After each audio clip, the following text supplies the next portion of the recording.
जय श्री राम, हर हर महादेव। मैं अधिवक्ता बाजेश श्रीवास्तव वाराणसी से पुनः आप लोग के समक्ष उपस्थित हूँ एक नया वीडियो लेकर नए ऊर्जा के साथ। और मुझे विश्वास है कि आप लोग भी ऊर्जावान होंगे। हम लोग चर्चा कर रहे थे उत्तर प्रदेश उच्चतर न्यायिक सेवा के पूर्व के प्रश्नपत्रों का कि कैसे इसका उत्तर दिया जाएगा। 2018 का जो पार्ट 3 है, आखिरी पेपर, उसका चर्चा करना बाकी रह गया है। उसका भी प्रथम प्रश्न पर जो मौलिक विधि है उसका चर्चा हम लोग करेंगे। तो विषय पे आने से पहले मेरा निवेदन है कि अभी तक मेरे इस चैनल को जिन व्यक्तियों द्वारा सब्सक्राइब नहीं किया गया है, कृपया सब्सक्राइब जरूर कर लें, बेल आइकन पर क्लिक कर दें ताकि जब भी मैं कोई वीडियो अपलोड करूं तो इसकी सूचना आपको तुरंत मिल जाए। साथ में वीडियो पसंद आए तो लाइक ज़रूर करें और अन्य भी लोगों को शेयर करें। समय न गंवाते हुए हम आते हैं विषय पर। क्वेश्चन नंबर 1 है, 1 का 1A कि भारत के संविधान के भाग 14A के अंतर्गत अधिकरण के बारे में संक्षिप्त टिप्पणी लिखिए। देखिए, कह तो रहा है संक्षिप्त टिप्पणी लिखने के लिए, लेकिन पूरा बेयर भी आप लिखेंगे तो लॉन्ग क्वेश्चन हो जाएगा। इसमें 42वें संविधान संशोधन द्वारा संशोधित करके सन 1976 में इसको स्थापित किया गया और इसमें 2 अनुच्छेद जोड़े गए हैं, अनुच्छेद 323 क और अनुच्छेद 323 ख। तो जो अनुच्छेद 323 क बताता है वो प्रशासनिक अधिकरण की बात करता है और उसके बाद 323 ख जो है अन्य मामलों में प्रशासनिक अधिकरण की बात करता है।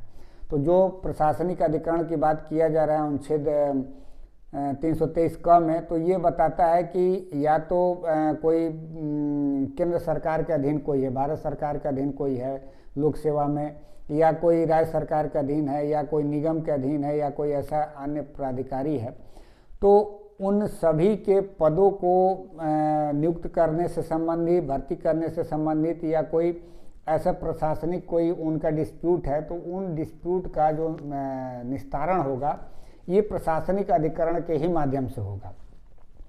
अब उसमें जो उपधारा 1 है तो यही कह रहा है कि उसका एक विधि द्वारा बना करके गठन किया जाएगा। राज्य सरकार के लिए एक होगा और एक केंद्र सरकार के लिए होगा। और उसमें विषय क्या होंगे तो ये कह रहा है कि जो उपखंड 2 बता रहा है इसका, ये कह रहा है कि संघ के लिए प्रशासनिक अधिकरण और प्रत्येक राज्य के लिए अथवा 2 या अधिक राज्यों के लिए एक पृथक प्रशासनिक अधिकरण की स्थापना की जाएगी। और उस प्रशासनिक अधिकरण के लिए खंड ख में कह रहा है कि उनको अधिकारिता और शक्तियाँ होंगी, दिया जाएगा जो जिनका वो प्रयोग करेंगे, और उनके लिए जो अवमानना के लिए दंड है वो भी इसमें सम्मिलित होगा। और ग कह रहा है कि उनका जुडिक्शन क्या होगा, किस सीमा तक होगा, वो सब कुछ उसमें इंक्लूड होगा। और एक और बात कह रहा है कि बाकी के जो राज्य हैं, ये कह रहा है कि इस अधिकरण को जो 136 अनुच्छेद 136 के अलावा बाकी के जो राइट हैं वो सब सीज कर दिए जाएंगे, कि मतलब उनका निपटारा और कहीं नहीं होगा, वहीं पे हो जाएगा, अपवर्जन कर दिया जाएगा। 136 के अलावा जितने भी राइट होते हैं उच्चतम न्यायालय में जाने के लिए या उच्च न्यायालय में जाने के लिए, उन सब को वहाँ पे वर्जित कर दिया जाएगा। सिर्फ वहीं पर अधिकरण द्वारा ही मामले को सुलटाया जाएगा। और ये जो अंग इसका कह रहा है कि अगर जो कोई ऐसा मामला पहले से चला आ रहा है किसी के यहाँ, तो उसको भी अंतरण करके उसी प्रशासनिक अधिकारियों के यहाँ इसका भेजा जाएगा। और आखिरी में ये कह रहा है कि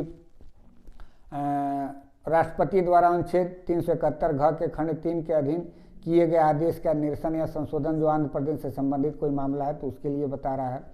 और आखिरी में जी कह रहा है इसका खंड की ऐसे अनुपूरक, अनुसांगिक और परिणामिक उपबंध, मतलब सप्लीमेंटल हो सकता है, इंसिडेंटल हो सकता है, या कंसीक्वेंशियल हो सकता है, जिसके अंतर्गत फीस के बारे में उपबंध है, अंतर्विष्ट कर सकेगी, जो संसद ऐसे अधिकरणों के प्रभावी कार्यकरण के लिए और उनके द्वारा मामलों के शीघ्र निपटारे के लिए और उनके आदेशों के प्रवर्तन के लिए आवश्यक समझे जाएंगे। तो इन सब चीज़ों का जुडिक्शन दे करके अधिकरण का एक विधि बनाया जाएगा। और उपखंड 3 का रहा है इसका अनुच्छेद 323 कैपिटल A का कि इस अनुच्छेद के उपबंध इस संविधान के किसी अन्य उपबंध में या तत्समय प्रवृत्त किसी अन्य विधि में किसी बात के होते हुए प्रभावी होंगे, मतलब इसको स्पेशल प्रोविजन के रूप में देखा जाएगा। और अन्य विषयों के लिए अधिकरण की बात ये कह रहा है, तो जो डिस्प्यूट वगैरह की जो बात अनुच्छेद 323 क में बताया गया है, उसके अलावा अगर जो कोई मामला है, जैसे विदेशी मुद्रा से संबंधित है, कोई कर से संबंधित है, या सीमा शुल्क से संबंधित है, या कोई औद्योगिक या श्रम से संबंधित विवाद है, या कोई ऐसी संपत्ति के बारे में जो 31 क में बताया गया है उससे संबंधित कोई भूमि विधि से डिस्प्यूट है, या कोई नगर संपत्ति की अधिकतम सीमा है उससे कोई रिलेट करके कोई ऐसा डिस्प्यूट है, या कोई संसद या विधानमंडल का निर्वाचन से संबंधित कोई डिस्प्यूट है जिसमें अनुच्छेद 329 और 329 क को छोड़ करके उन मामलों को भी सुना जाएगा, या कोई खाद्य पदार्थों का कोई डिस्प्यूट है जैसे खाद्य तिलहन और तेल उसके अंतर्गत आते हैं, उसमें उत्पादन, उपापन, प्रदाय और वितरण भी है जिसे राष्ट्रपति समय समय पर उद्घोषित करेगा, उसके कीमत से संबंधित कोई डिस्प्यूट है तो वो भी मामले उस ट्रिब्यूनल को दिए जाएंगे, या कोई रेंट वगैरह से संबंधित है जिसका विनियमन या नियंत्रण से संबंधित है या वसूली से संबंधित है उसका कोई डिस्प्यूट है तो भी उस अधिकरण के द्वारा सुना जाएगा, या जो कह रहा है कि जो क से लेकर के ज तक में बताए गए हैं उसके विरुद्ध कोई विधियों में अपराध किया गया है या उन विषयों के संबंधित कोई बाबत फीस है उसके संबंध में भी कानून बनाए जा सकेंगे, या जो है जे कह रहा है कि उपखंड ए से लेके और आई तक में जो निर्दिष्ट विषय हैं उसके संबंध में कोई आनुषंगिक कोई विषय है उससे संबंधित भी बनाया जाएगा। और फिर जो विधि होगी, विधि के बारे में जो वही हम लोग अधिकरण में पढ़े हैं पिछले अनुच्छेद में, वही सेम इसमें भी चिपका दिया गया है कि उनकी क्या क्या शक्ति होंगी। तो वो कह रहा है कि अधिकरणों से संबंधित कोई ऐसा मामला है जो मन के हायरार्की से संबंधित, जैसे उच्च न्यायालय में कौन होगा या उच्चतम न्यायालय में कौन होगा, फिर उच्च न्यायालय में कौन होगा, उसके नीचे कौन होगा, मतलब एक हायरार्की जो होगा वो भी निर्धारित किया जाएगा अन्य अधिकरणों के लिए। उसके बाद कह रहा है कि अधिकरणों के लिए कोई अधिकारता शक्ति है जिसके अंतर्गत उनको कंटेम्प्ट करने के लिए जो दंड देना है वो भी इसमें सम्मिलित होगा। उसके बाद कह रहा है कोई अनुसरण की जाने वाली प्रक्रिया जो होगा उनका क्या परिसीमा होगा उनका, वो भी उसमें होगा। और उसके बाद फिर ये भी कह रहा है कि 136 के अधीन कोई उच्चतम न्यायालय या में कोई अधिकारता है उसके सिवा बाकी के अधिकारता को उनको सीज किया जाएगा।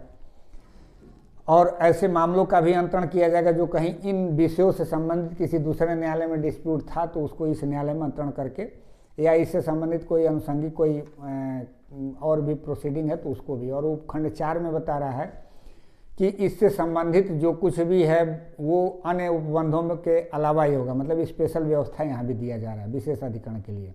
और स्पष्टीकरण कह रहा है कि जो लेजिस्लेचर है, लेजिस्लेचर का मतलब कि संसद भी हुआ और किसी राज्य का विधानमंडल भी हुआ, मतलब दोनों को पावर बता रहा है कि ये बना सकते हैं।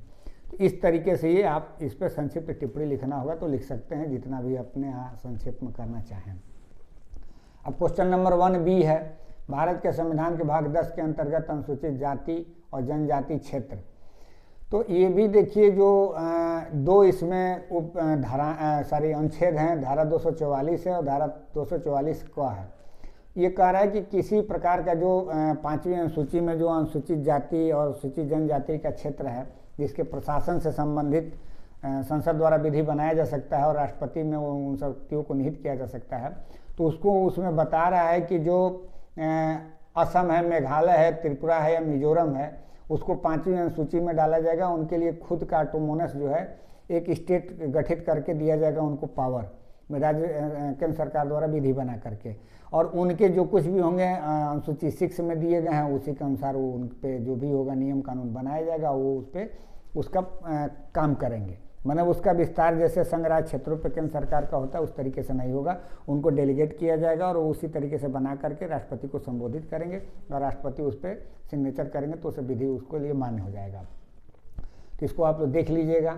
अब इसके बाद से कह रहा है कि भारत के संविधान के तीसरा है इसका सी कि भारत के संविधान के भाग 9B में के अंतर्गत सहकारी सोसाइटियाँ। देखिए इसके पूर्व के भी प्रश्न पत्र में हमने इसका चर्चा किया था, बहुत लेंदी हो जाएगा ये वीडियो, उसको आप लोग देख लीजिएगा। 243 ईयर से लेके 243 ईयर न तक है और उसमें बाकायदे सोसाइटी क्या होगा, किस तरीके से गठन किया जाएगा, उसमें कितने मेंबर होंगे, कब उसको विकसित किया जाएगा, वो सारी व्यवस्थाएं उसमें बताई गई हैं, हमने एक बार चर्चा किया है, उसको आप लोग देख लीजिएगा।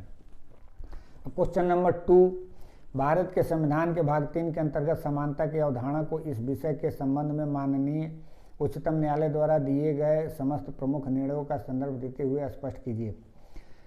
देखिए इससे संबंधित हम लोगों ने अनवर अली बनाम वेस्ट बंगाल का मामला देखा था और काठी रेनिन बनाम सौराष्ट्र राज्य का मामला देखा था हम लोगों ने। उसके बाद फिर कई मामले आए, जैसे केशवानंद भारती का मामला आया, मेनका गांधी बनाम भारत संघ का मामला आया, या इसके अलावा और सभी हम लोगों ने देखा, ये सरोज रानी बनाम सुदर्शन का मामला था, या लेटेस्ट में देखा जाए तो जोसेफ सिन्हा बनाम भारत संघ है, या इंडिपेंडेंट थाट बनाम भारत संघ है।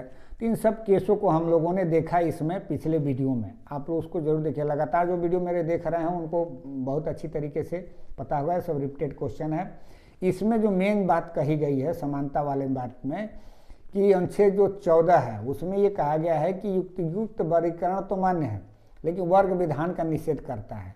अब ये उस सिद्धांत पर लागू होता है जिसे वर्गीकरण बोधगम्य अंतरक पर आधारित होना चाहिए और अंतरक तथा निर्दिष्ट उद्देश्य के मध्य तार्किक संबंध होना चाहिए। और यही बात को लेकर के कई केसों में, जैसे ईपी रोयप्पा बनाम तमिलनाडु राज्य का था, और भी कई मामले हैं। शुरू में तो वही अनवर अली बनाम बंगाल राज्य का मामला था और काठी रेनी बनाम सौराष्ट्र का मामला था। उन सबको देखा गया, इस पर टेस्टिफाई किया गया तो उसमें नहीं हुआ। तो इसका वीडियो हमने बनाया है, उसको आप लोग एक बार जरूर देखिएगा। चर्चा करेंगे तो वीडियो बहुत लंबा आएगा क्योंकि ये रिपीटेड क्वेश्चन है। क्वेश्चन नंबर 3 का देख लिया जाए। कह रहा है कि उन परिस्थितियों को स्पष्ट कीजिए जिसके अंतर्गत संविधान प्रथम संशोधन अधिनियम 1951 द्वारा भारत के संविधान में 9वीं अनुसूची को जोड़ा गया था। अब परिस्थिति की बात ये कह रहा है तो देखिए, प्रथम संविधान संशोधन हुआ था जिसमें अनुच्छेद 31 क और 31 ख को संशोधित किया गया था और 9वीं अनुसूची जोड़ी गई थी। कारण क्या था कि उस समय बहुत बृहद स्तर पर कुछ लोगों के पास ज़मीनें थी, ज़मींदारों के पास थी, राजाओं के पास था। तो एक नियम बनाया गया जिसके तहत जो है उन जितने भी ज़मीनें थी उसको राज्य सरकार में शामिल किया गया। उन संपत्तियों को, मतलब ये जो राइट था, राइट को हटाया गया कि इस तरीके से कोई भी व्यक्ति उसके लिए पूर्ण स्वामी नहीं होगा। और उसके बाद से जो विधि बनाया जाएगा उसको चैलेंज नहीं किया जाएगा। और इसके लिए 9वीं अनुसूची को जोड़ा गया कि जिन जिन विषयों पे कोई विधि बना करके 9वीं अनुसूची में डाला जाता है तो फिर उसको चैलेंज नहीं किया जाएगा। लेकिन उसमें भी प्रथम संविधान संशोधन हुआ तो उसको चैलेंज किया गया शंकरी प्रसाद बनाम भारत संघ के मामले में। उसी तरीके से 17वां संविधान संशोधन हुआ, उसमें भी सज्जन सिंह बनाम राजस्थान राज्य में चैलेंज किया गया। फिर उसके बाद से गोलकनाथ के मामले में चैलेंज किया गया। फिर केशवानंद भारती के मामले में चेंज किया गया। और लास्ट में जो टर्निंग पॉइंट आया वो केशवानंद भारती से ही आया और फिर मिनर्वा मिल से आया, क्योंकि वो केशवानंद भारती में कह दिया गया कि कोई भी चेंजिंग होगी तो वो बेसिक स्ट्रक्चर में कोई नियम बना करके उसको हरास नहीं किया जा सकता। मतलब संविधान के जो बेसिक स्ट्रक्चर है उनको नष्ट नहीं किया जा सकता, भले वो 9वीं अनुसूची में ही क्यों न डाला जा रहा हो। लेकिन बामन राव बनाम भारत संघ का एक मामला आया, उसमें कहा गया कि जो 24 अप्रैल 1973 का जो केशवानंद भारती का जो डिसीजन है उसके पूर्व के जो भी डिसीजन होंगे उसको तो चैलेंज नहीं किया जाएगा, लेकिन उसके पश्चात का जो भी डिसीजन होगा उसको चैलेंज किया जाएगा। और इस आधार पर चैलेंज किया जाएगा कि वो बेसिक स्ट्रक्चर को या तो नष्ट करते हैं या मूल अधिकार को नष्ट करते हैं। और ऐसा किया जाएगा तो उसका पुनर्विलोकन होगा और उसको असंवैधानिक घोषित किया जाएगा उच्चतम न्यायालय द्वारा, क्योंकि वो बाध्य नहीं है।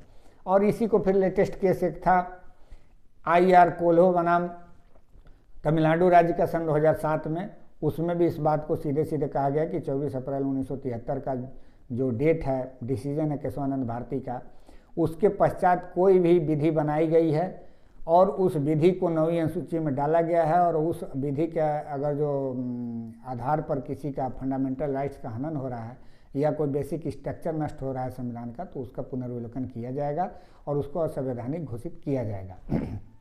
तो मेन उद्देश्य यही था प्रथम संविधान संशोधन लाने का कि जो बड़ी पैमाने पे जो विधियाँ भूमियाँ थी वो किसी न किसी राजाओं और जमींदारों के पास थी, तो उसको राज्य सरकार में निहित करने के लिए उन संपत्तियों को और तमाम राजस्व संहिताएँ बनाई गई। जैसे अपने यहाँ यूपी में उत्तर प्रदेश जमींदारी विनाश एवं एवोल्यूशन एक्ट जो बना गया था, उसी तरीके से अन्य राज्यों में भी इस तरीके से बनाए गए, तो उसी के लिए बनाए गए थे। अब क्वेश्चन नंबर 4 देख लेते हैं हम लोग। कह भारत के संविधान के अंतर्गत विहित भारत के उच्चतम न्यायालय और उच्च न्यायालयों की भाषा के संबंध में उपबंधों की विवेचना कीजिए।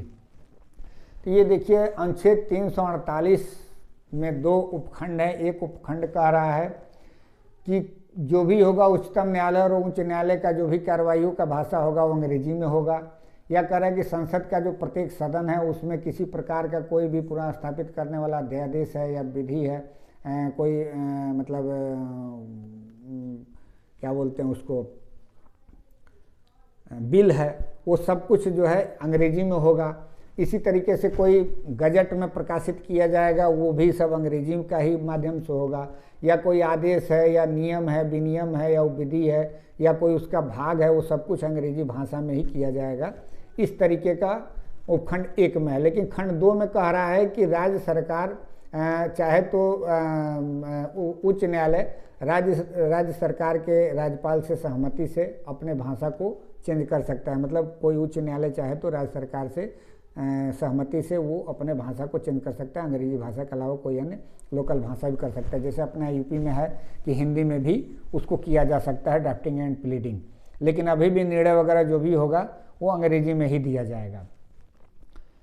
ड्राफ्टिंग प्लीडिंग आप हिंदी में कर सकते हैं। तो इसी तरीके से इस क्वेश्चन का आंसर पूर्ण किया जा सकता है। क्वेश्चन नंबर बी चौथा का देख लीजिए, कह रहा है कि उच्च न्यायालय के अधीनस्थ किसी न्यायालय के समक्ष लंबित कुछ मामलों का अंतरण करने के लिए उच्च न्यायालय को प्राप्त शक्ति की विवेचना करिए। तो अनुच्छेद 228 जो है भारतीय संविधान का, उसमें बताया गया है कि कहीं ऐसा मामला है जिसमें उसके निर्वचन से संबंधित है या कोई विधि के सारवान प्रश्न अंतर्वलित है और उसका निर्वचन करना जरूरी है, तो वो अपने पास मंगा सकता है मामले को। या कोई ऐसा मामला है जो विधि के प्रश्न पर अवधारण कर सकेगा और करके उनको डेलीगेट कर देगा या किसी दूसरे न्यायालय से दूसरे न्यायालय में उसको ट्रांसफ़र कर सकेगा। तो ये सब पावर उनको दिया गया है और जिस प्रकार का वो निर्वचन करेगा उसी के अनुसार वो न्यायालय द्वारा उसको निपटाया जाएगा। तो इस तरीके से क्वेश्चन नंबर 4 का बी आप देख सकते हैं। क्वेश्चन नंबर 4 का सी है, पिछड़े वर्गों की दशाओं के अन्वेषण के लिए आयोग की नियुक्ति हेतु भारत के राष्ट्रपति की शक्तियों और साथ ही ऐसे आयोग को प्राप्त प्राधिकार का उल्लेख कीजिए।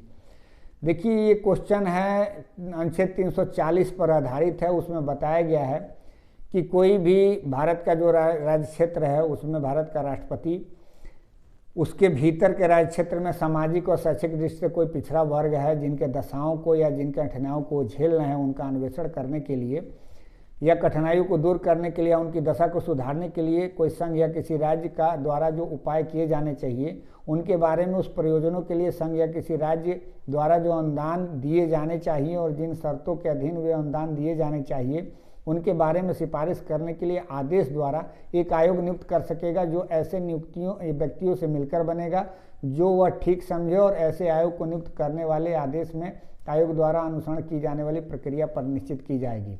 और इसका उपखंड 2 कर रहा है कि इस प्रकार नियुक्त आयोग अपने को निर्देशित विषयों का अन्वेषण करेगा और राष्ट्रपति को प्रतिवेदन देगा जिसमें उसके द्वारा पाए गए तथ्य उपवर्णित किए जाएंगे और उसमें ऐसी सिफारिशें की जाएंगी जिन्हें आयोग उचित समझे।